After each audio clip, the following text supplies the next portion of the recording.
master. No, paano, naiintindihan ka, no? Gagawin na lang natin. Ay, hindi ganun, no? Balikat natin. Paano? Bukas muna natin yung dalawang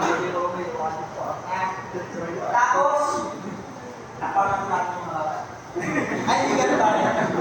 So, kaya natin pagturo sa ayan na, nilapit ka ba?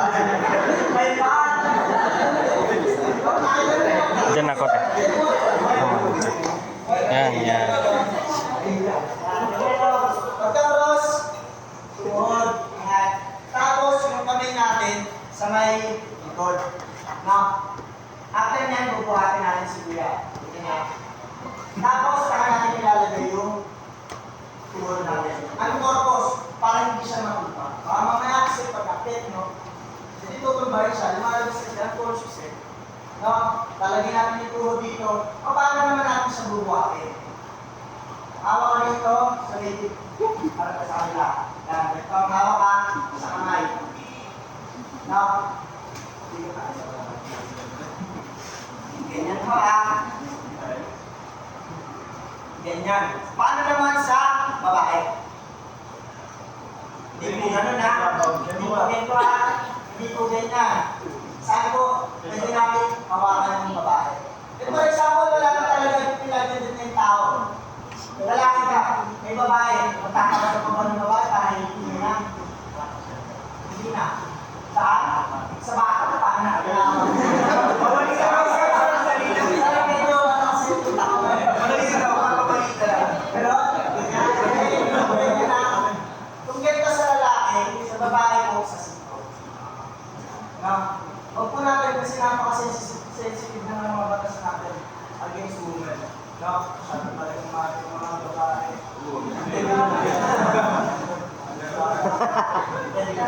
So, ito, assume lalaki ko. Hindi, lalaki yan talaga.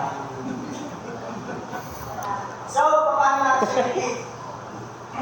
Atas ka na konti. Ganun lang ang pagbubuhat. No? No? Kaya ba? Kaya ba? No? Ulitin natin. Ulitin natin.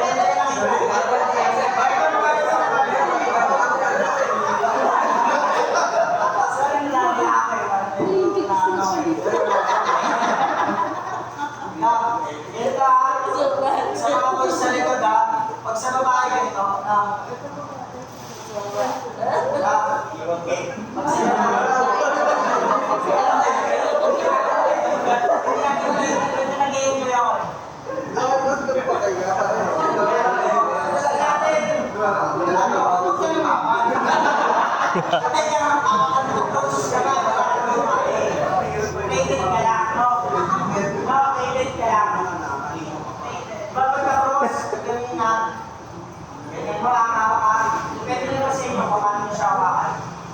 kasi na mountain. Okay yun, di ba? Kasi nagkaan. Kaya ko naman yung tao. So, pagkabuhat natin ang gagawin natin. Kamalibad. Wala pa kayo. Pagkaap natin ng hit, ang susunod natin gagawin? Line. Turuan mo muna kayo ng lapis scary. Lapis scary, hindi na lang natin lapis scary. Hawak yan muna yung dalawang kamay. Hawakan yung dalawang kamay, tapos lulod kayo.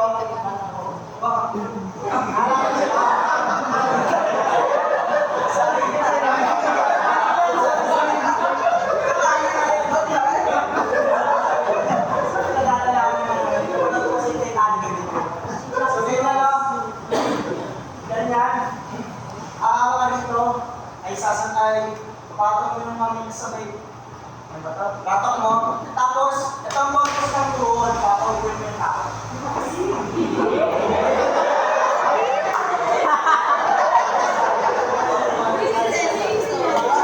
Kasi after yun, buhakan mo yung bata.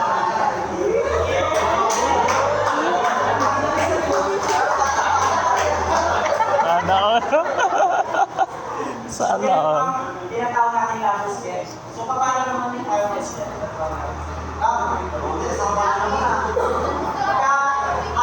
Assume na lang, no?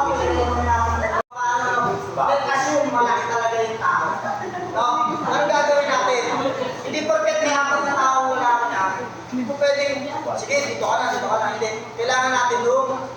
balance. Paano balance? Relax. Dapat ako yan. Kaya mo rin tayo.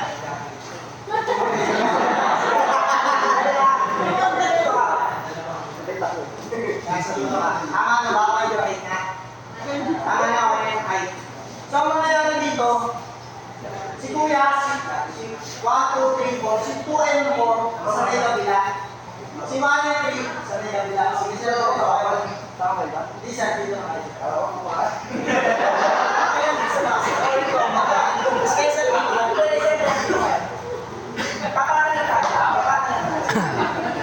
Yan. Ano purpose niya? Hindi ko kayo, sir. Paano yun, no? Let's assume, sir, bawat kayo. Bababa tayo, kukunin natin yung tao. Okay, baba tayo. Oops! Medyo delikado po, sir, no?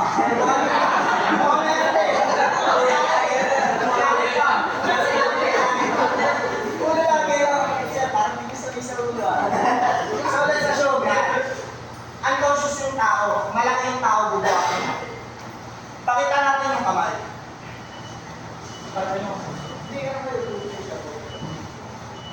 Papalitan natin, ang purpose niyan, hawak kamay, hawak kamay.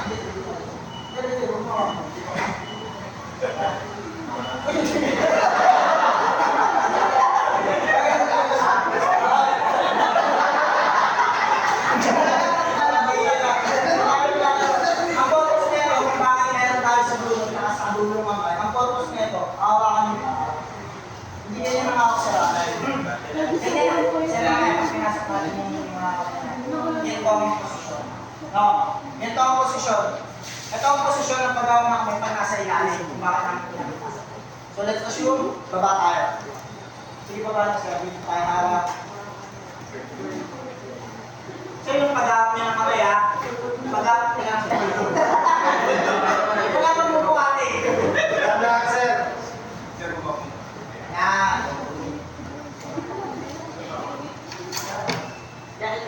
Ang parang magawa talaga yung paano, ha?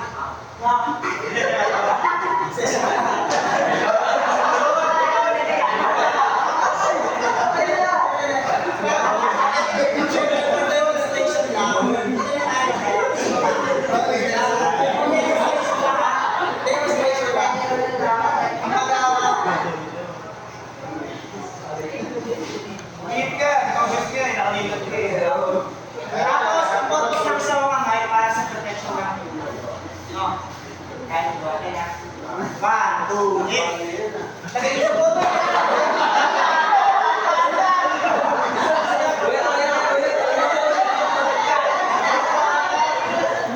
Yun yung purpose pag hindi talaga alam nyo yung gagawin. Kung bakit namin ituturo. Ang purpose nun, pagdali, lalagay natin sa buhod. No? Para hindi masyadong mabigat. Saka natin itatayo. No? Assume, kunwari may buwan tayo. Awak. Kaya then assume may awak tayo. No? Pag nabuhan natin ng isang tao, lift natin lagay natin sa may buhod. Ilalagay mo sa buhod, sir. Buhod. Yan, ganyan muna hindi yung bubuhatin. After nun, buwan tayo tayo. Okay, let's. Okay, hindi agad tatayo ha. Yun yung purpose ko, sir. Medyo alanganin na yun. So ayun, buhatin na natin. 1, 2, ulit. Medyo alanganin ko ha. May galitan na ako. So, 1, 2, ulit. Yan. Ayan. Tapos, sabas tayo dito. Ang purpose nito, kung bakit nandito ako, mapunta kasi sa TV lahat. No? Huwag natin ipupunta yung isang tao, papagpaka ko na yung paka. No? Lagi natin unahin yung ulo. Tapos, maghaharap dito, face forward tayo, lakad tayo, no? Yan. Ganyan po paglalakad. Gulong dito sa ang pagbaba ganun pa rin, sa buhod pa rin. Yan, tapos, saka natin ito. Ganun po ang lifting and moving kapag tayong tao. Ang mangyayari kasi dito, let's assume, like for example, kung may tali kayo, pwede nyo itali.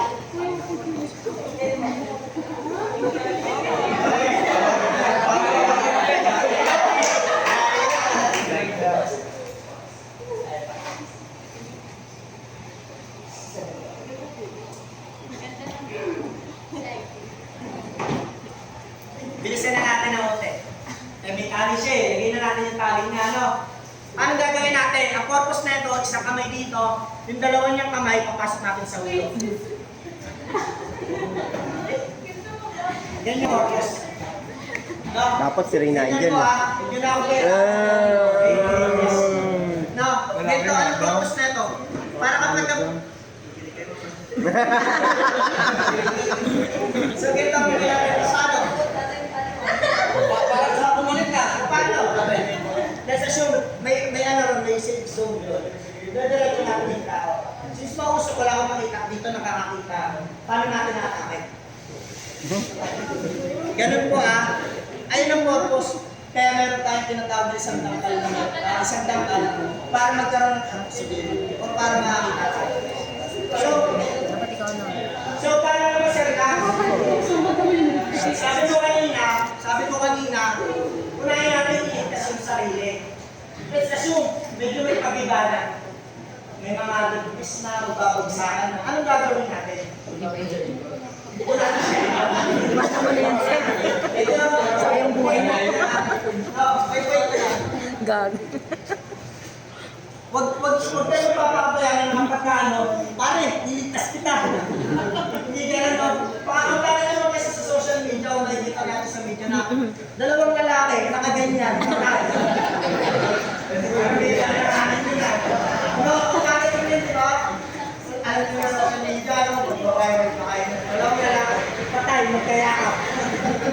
Hindi po ganun po kasi bakit niya ano. Wow! So, may babagsak. Ay, sir Lams, may babagsak.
da da da da da da da da da da da da da da da da da da